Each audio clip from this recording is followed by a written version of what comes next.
Oh, you got to be used to it. I mean, you're in marketing for a I while. was like at 9, 10, but I never carried that. Like I was always, even if they gave us clothes and stuff, I didn't wear them. Just, I don't know. I wear black a lot. Yeah, I try to blend dude. in. I am such a. That's all I wear is Oh, black. you should see my closet. I look pretty gothic. I know. Betsy's always like, you look like you're going to a funeral. That's what my daughter said. She's like, we pick up the dry cleaning. She's like, Mom, are you seeing this? I'm like, yeah, I'm okay with it. It's easy. It's one less decision. Yeah. Well, you've made a lot of decisions in your life. Yes. Before we get into some of the big ones, though, Okay. because I'm really interested, and I'd like to know the process of some of this, the giveaways you've done in your life. Okay. I'm all about giveaways. Yeah. Kinda. So we'll talk about that here in a little bit, but let's, because this is going to air on, it'll be on like YouTube, and it's going to be everywhere that you listen to podcasts, basically. So for those that are just listening and not watching or reading what's in the copy, would you tell everybody who you Okay. are, where you came from, what Hi. do you do? My name is Teresa Kieffer. I pretty much grew up in Manistee. I was born in New York, but moved here when I was really little. And currently, I own a storefront called Wellnested, downtown Manistee, and I do interior design projects. Now, where did that come from? The interior, because from what I know of you, in the brief time that we've got to know each other, I guess the closest to now would be the advertising side of things, working for 9 and 10. And prior to that, you did a little bit of real estate. Yes. Yep. Kind of how you. So it's kind of ironic because my interior design stuff started in this building. Yes, you did not know this. No. I got a job here when I was, oh my gosh, I think a freshman in high school. It was City Drugstore at Yeah. the time, and we would get products and gifts and different things, and John would let me display them, and there's just something about making things look nice and feel good. And it all started back then, but then in high school, I remember thinking I wanted to go into it, and I was kind of deterred that like, oh, it's really hard to do, and so I'm like, okay, I'll go for something else. But I've always done it on the down low. It's my creative outlet. So even at 9 and 10, I would take on like 3 to 5 clients a year, just as my creative outlet downside. But it wasn't anything. I guess I never realized you could do something you love as a job. Sometimes I would think, you know what's funny, though? We'll come back to this real quick. This right here where we're sitting used to be John's office. Yes. This right here is where he would smoke. A lot. He's probably going to watch this. He watched some of this stuff. He totally will.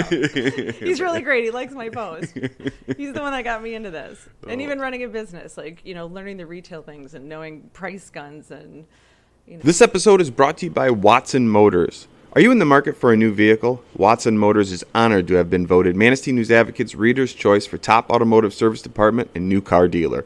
The Watson Motors team would like to take this moment to thank the community for your trust, loyalty, and support.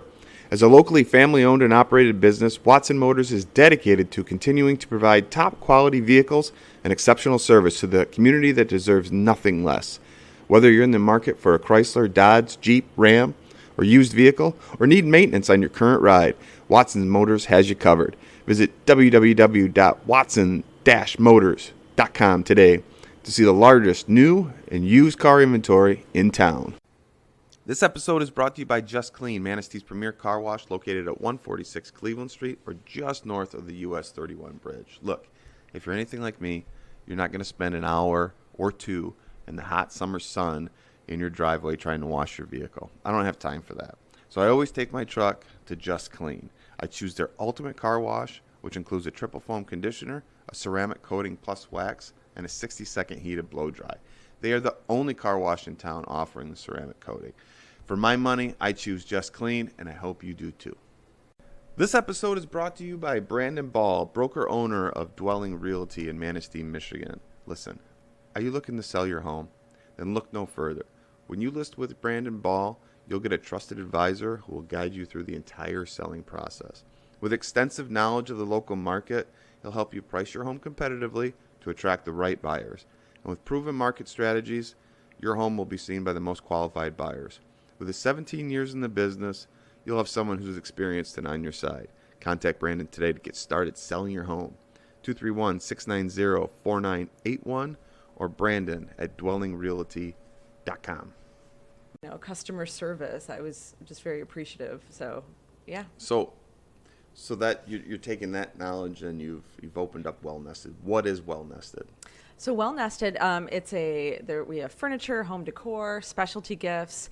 It's kind of like that place you go to when you want to get inspired to finish off a room in your house or add something unique to a dining room or a kitchen table or a candle or just, I don't know. I want it to make people feel good when they walk in. It does feel nice when you walk in there. Thank you. You've done great work with the space. Thank you. Yeah, for real. Do you lean on us?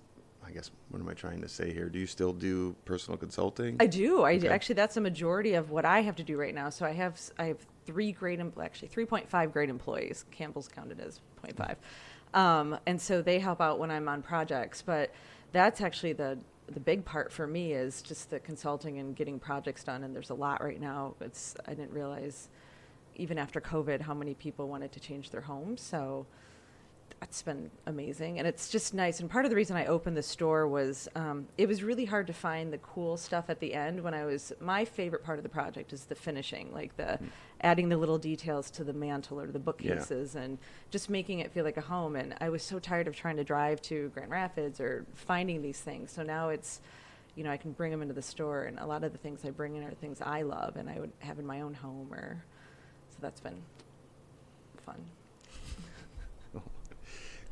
I actually thought you stopped doing the consulting thing, so that's why No. I brought it up. That's 'cause Okay. I just thought your focus now was the store. No. And actually, when I came across your website a while ago for the consulting, I thought it was fresh. The design on it was awesome. Did you do that yourself? Yeah, I did.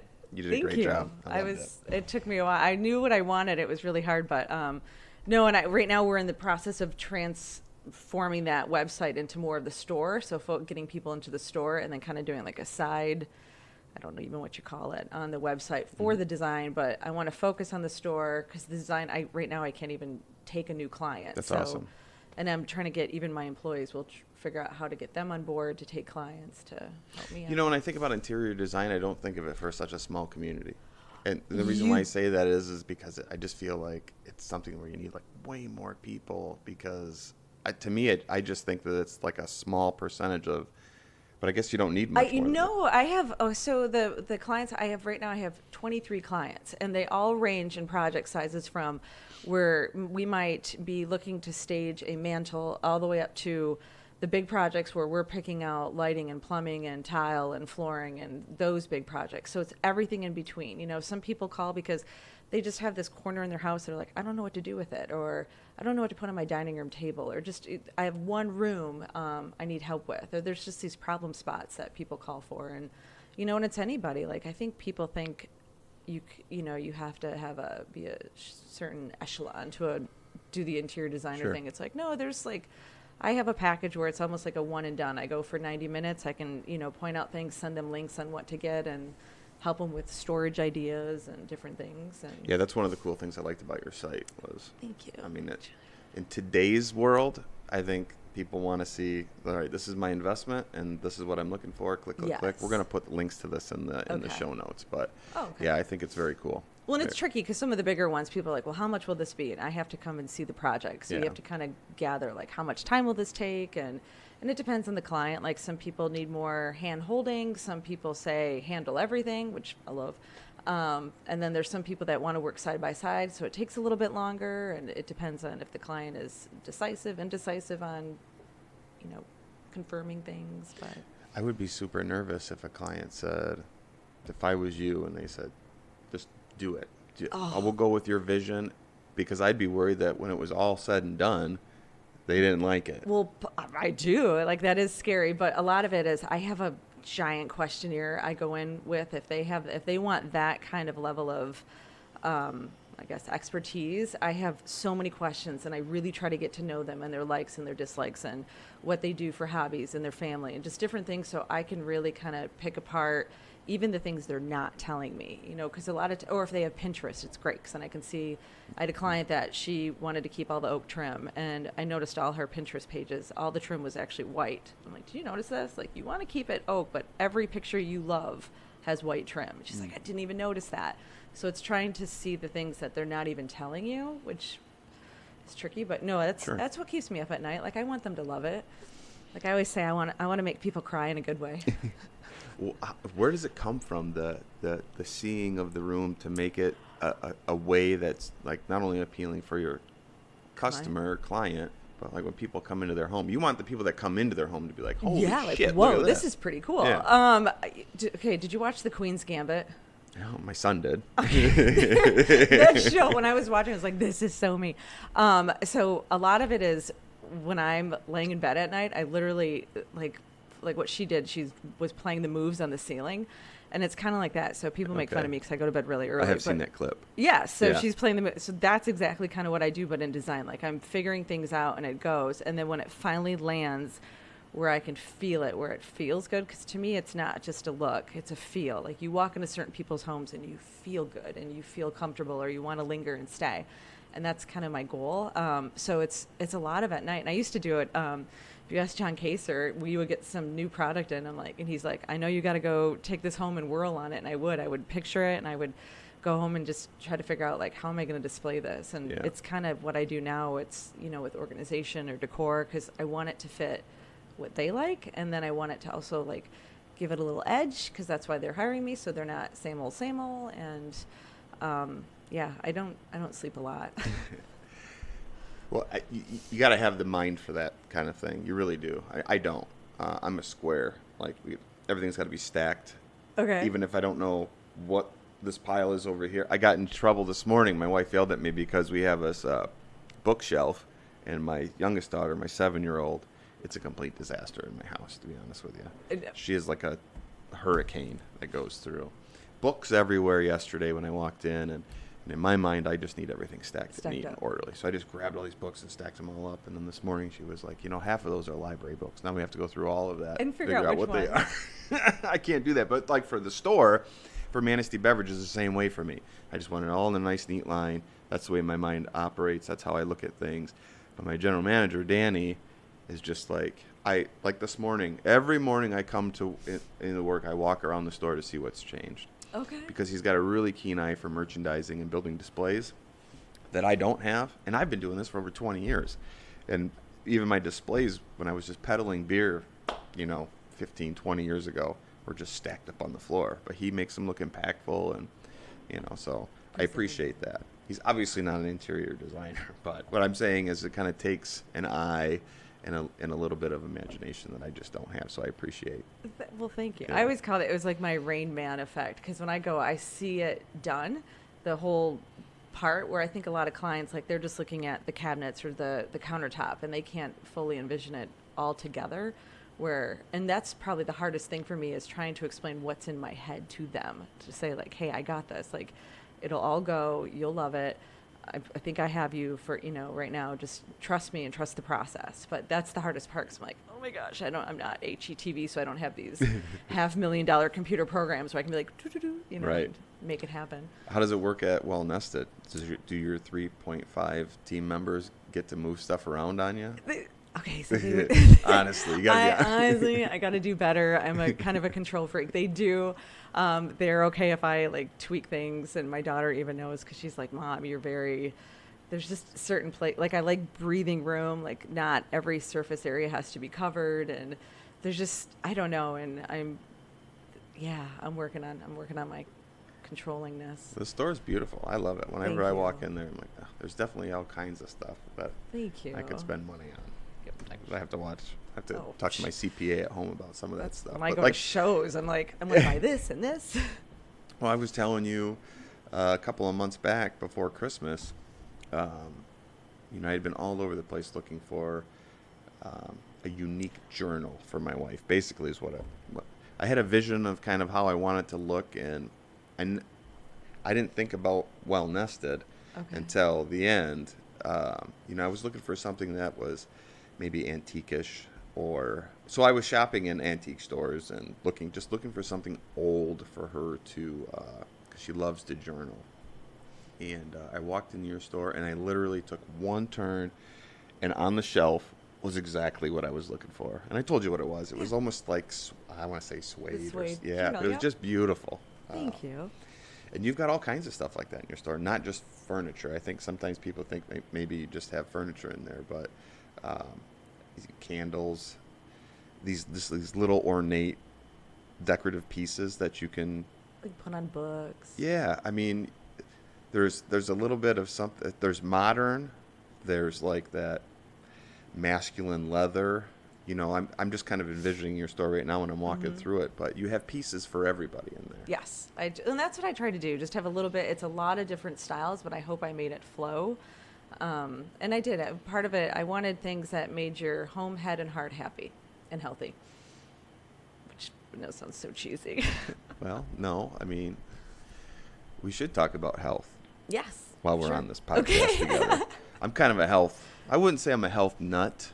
You drink green smoothies every day. Yeah, Betsy makes those for me. I drink a lot of green stuff. I mean, I'm kind of a psycho with some of the things that I do, but I still drink beer. Oh, I drink lots of beer. But I'm weaning myself, I Okay. think, a little bit on that. Yeah, but I'm trying to live healthier longer. And when I say that, because I was prepping myself for this podcast, I'm like, okay, but if I take an organ out of my body, is that going to help me live healthier longer? Now, you've had 2 come out. Yes. Okay, let's talk about that. Let's talk about... Technically like 3, because the one I couldn't do anything with, they just threw it away. What was that, like a gallbladder? The gallbladder. Okay. I'm like, I really need that. This is going to be... I might cut this and put this at the beginning. Oh, I might put this at the beginning. Okay. I don't know yet, but I'm super interested in hearing about you giving away a kidney. Yes. And a liver? Lobe of the liver, yes. A lobe of the liver, because we only have 1 liver, right? Yes, but there's 2 lobes to it. Sounds so dumb. But this morning I'm driving in here going, okay, did she say she gave away a liver? Do we have more than 1? You have 2 lobes. No, a lot of people ask that. And actually it grows back. Like it's like a starfish. No shit. Yep. It's back to its original size. And I can do everything. I don't take a single pill, vitamin, nothing. And you can still live super healthy. I can still drink wine and beer. Not as much. I can tell my tolerance is low, but I can't tell if that's just from getting older. Yeah. Well, let's talk about the kidney. Did you know this person? I did not. Okay, but I got to know them after. All right, walk me through the process for this, because then I have some questions. I know, because I know people probably think I'm crazy, which I think to start a business, you have to be a little crazy too. And I do think that those donations actually help me to be where I am today, because everything you do that scares you helps you for the next step. And opening a business was definitely probably scarier than giving away an organ. Legit. So, wow. You don't think so? I mean, it was scary for us to open up a business. I mean, I think how an entrepreneur looks at. I think it's different for everybody, but there's a certain level of anxiety and fear, obviously, and there still is when you have a business, because now you're taking care of not only yourself, the property, but your team members, and they have a family. So there's a lot of, anxiety and fear involved with being a small business owner. But I don't necessarily know, for me, if it's as scary as going through some kind of surgery like that and taking a piece of you out and giving it to somebody. I'm not trying to be selfish talking. I was really trying to parse this in my head before we have this conversation. Like, how do I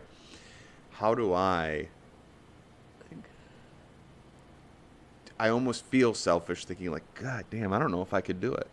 Well, okay, so opposite. I almost feel selfish because I feel so good being able to do it. So I feel like the reward for me was huge, and it made me healthy. Like, so for the kidney, because I know people always ask, like, what made you want to do this? It was back. Campbell was really little. She was maybe 1, or she was tiny. And I just remember I had finished a book, which was interesting because I think it was a fictional book about a girl that received a kidney from a deceased donor. It was her trek to find out about him. And when I finished it, and it was kind of a weird book, but when I finished it, on the back, it said something about being a living donor. I'm like, you can do that? I had no idea. Like, see, I don't even know what the kidney did. So I was like, well, this is interesting. And I remember sitting there and feeling just really grateful in life.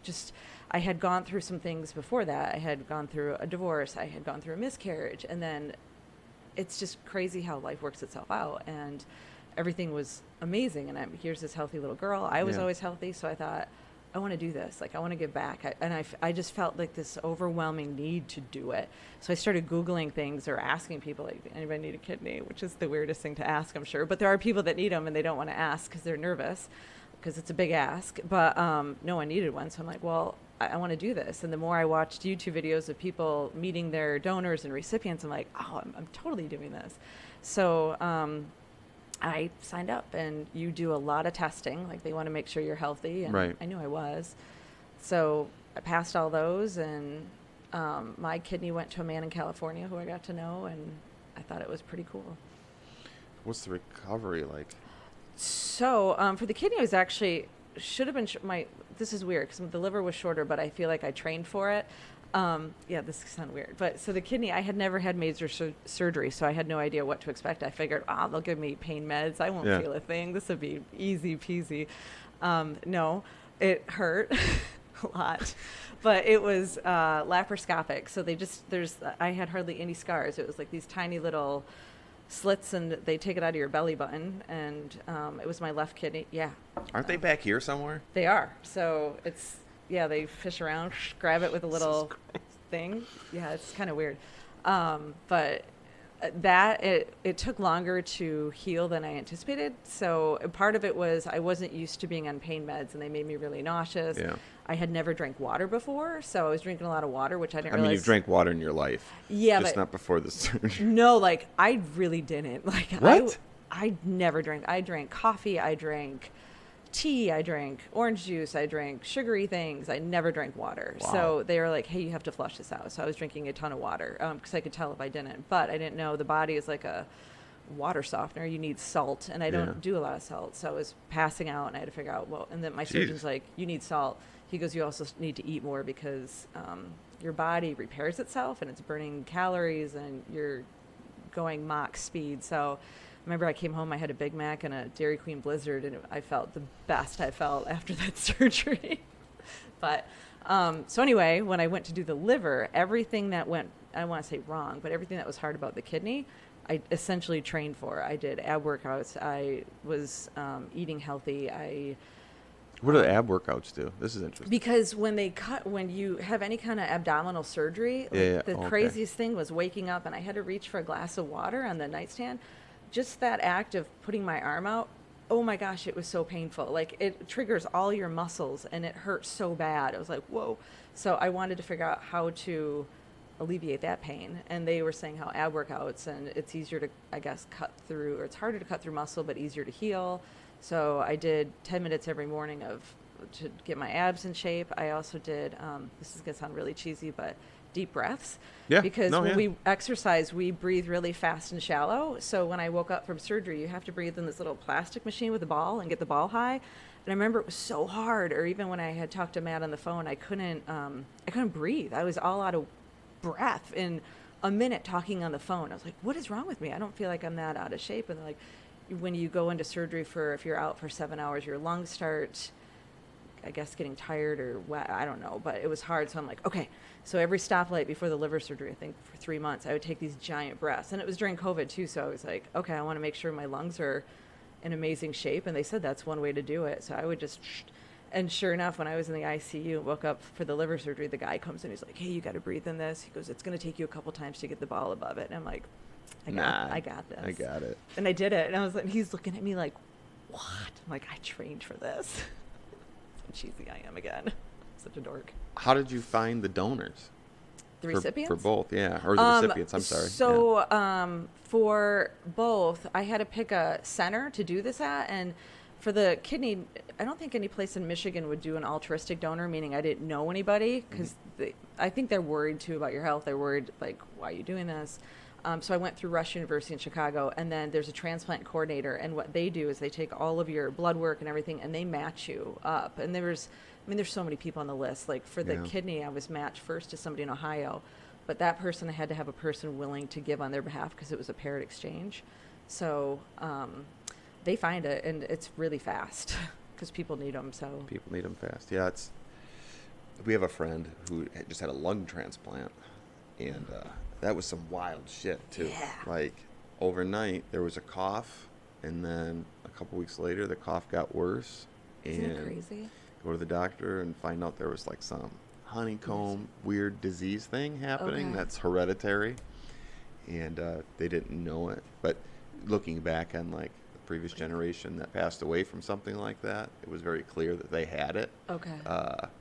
And on the list, but the speed of deterioration it was just wild. And there was like a week where we were like, is today the day we're going to get the call and he was going to pass away?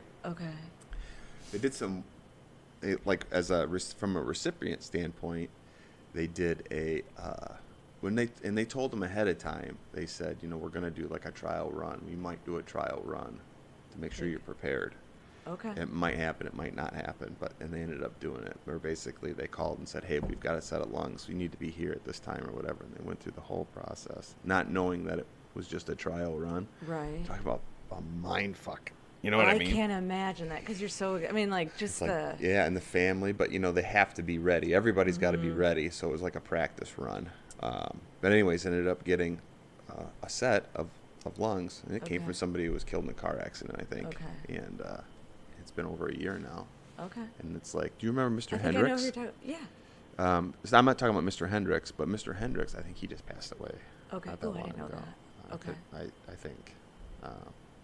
I'm not sure, but I think. I'm trying to think what I love. But he had a lung transplant too, and he lived well over 10 years. I mean, but they say if you get past the first year, then the goal is 3 years. Right. And then after that, it's up to 10 years. So I can appreciate what it must feel like from those recipients. I'm sure that they were close to. They must have been close to death. I mean, it's like, it goes fast for the kidney, and I know for Deb that got the liver, she had non-alcoholic cirrhosis of the liver, and it was a hereditary thing too. And her mom died from it. Her brother had it. He actually couldn't be on the list because I think he had cancer, and you have to be cancer-free for 5 years. There's lots of trickiness to it, and she's doing awesome. Like she's amazing. So this is the part I guess I get like sad or something because they didn't ask for this. Like for me, I feel so grateful to have my health where I can do it. So there's a part where I do where I feel selfish in a way because it's like I have I've thought about it in the lead up to this podcast because of our friend, and one of the statistics is a lot of the organs come from car accidents. Right? People dying in car accidents because it's quick, and they can harvest the organs fast. But one of the issues that they're finding is that soon, maybe within the next decade or so, a lot of vehicles are going to be AI driven. So car accidents are going to, which is great. We don't want people to die. I guess what I'm getting at is when you deplete the amount of motor vehicle deaths, because that's where I don't have the exact number, but I know it's super high. It's above 60%, above 70% of all organs that go into a human that needs it comes from a car accident. I'm going to get probably murdered on this, but it's high. It's super high. It's the majority of them come from like car accident victims and stuff like that. Because of the quickness. And it was basically like within 12 hours, this person was in a car accident, they harvested the organs, and they got a lung transplant. And wild, right? So I guess what I'm getting at is for long term, there's got to be a way to make it more comfortable for people to make a decision like you made. Obviously, you can't give up your lungs, but we all have organs. You kind of can. They're doing it in Japan. It's apportioned because there's lobes to the lung too. It's more dangerous, but I think that's next. I mean, back in the day, they never did livers because they didn't think the liver is pretty complex. And so it all has to start somewhere. Yeah. I don't know if I want to be the first one to say, here's part of my, I know. Kind of. It's like a new mountain. It's like a new mountain.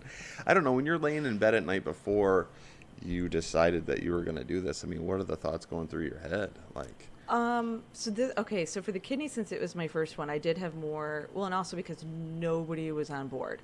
Like my family, my friends, everybody was like, are you insane? Like, what if Campbell needs one? What if you die? What if your quality of life? And I get it. Like, I mean, those are the things that I think about. Yeah. I mean, it's the same thing when I quit my 40-hour-a-week paid job with vacations to start a business. Like, what are you doing? And there's always people that it's concern and it's worry and it's something that's outside of their comfort level. But when I was in bed, I was actually excited. Like I would do, especially for the liver, I would do these, I call them mind movies, where I would picture everything happening to music, which probably sounds really weird, but I would put it to music and I'd picture going, getting rolled in for the surgery, getting the, over my face, waking up, healing, and just knowing it was going to be okay. And like, even for the kidney, this is going to sound crazy, but because I originally started at UCLA because they did the most kidneys, and then I had found out I'd have to stay there for 2 weeks. I'm like, I don't want to stay that long, so that's why I went through Chicago, because I figured we had flight service, it would be easy. Worst case scenario, I could drive home or have somebody drive me home. I just lost my train of thought. I'm so sorry. The song going through your head. Oh, the song, yeah. And so I even knew there's something weird. Like I knew the person getting my kidney would be from California. Like I knew it was going to be through UCLA, and I have no idea how. And I knew it was going to be a guy. I knew it was going to be older. So all these things, I'm like, whoa, it happened exactly like I thought it would, and everything turned out fine. So I think after that one, I did have a couple like panic attacks in my car when you do start thinking like, well, what if something goes wrong? What if, but I mean, the one nice thing is it's like I die during surgery. I'm not going to know. It's like I'm asleep. It's like the best way to go. But the hard part was before the liver, man, I took Campbell to dinner at the Bluefish the night before I left. And her and I had talked about it the entire time. I actually didn't share that decision with a lot of people because I didn't want to talk people into it. I knew I was going to do it. She knew the whole time, and she'd ask questions like, will you find out who it is? Is it going to hurt? What does your liver do? Like really cool stuff. But that night we were in the parking lot, and she was sobbing, and my heart was breaking and my gut hurt. And I just remember thinking like, what if I do die? And then I just messed up her life because of this. And so it was a lot of parenting guilt, I guess. But then I also knew I'm like, no, I think it's going to be okay. Like I was 99.9% sure everything would turn out, and it did. Yeah. I mean, you had a team of people that they know what they're doing. They know what they're doing. And I was lucky. I went through University of Pittsburgh Medical Center. They do a ton. Like I kept reading on social media, Dr. Humar, this guy, this like legend there that did so many. And I'm like, God, I hope I get him. I did. And he was truly the best surgeon. Even in the hospital, I was in the hospital for a week after. He was in my room every single day as a surgeon who's super busy, just saying, how are you doing? How are things going? I'm like, this is crazy, and I'm like, great, fine.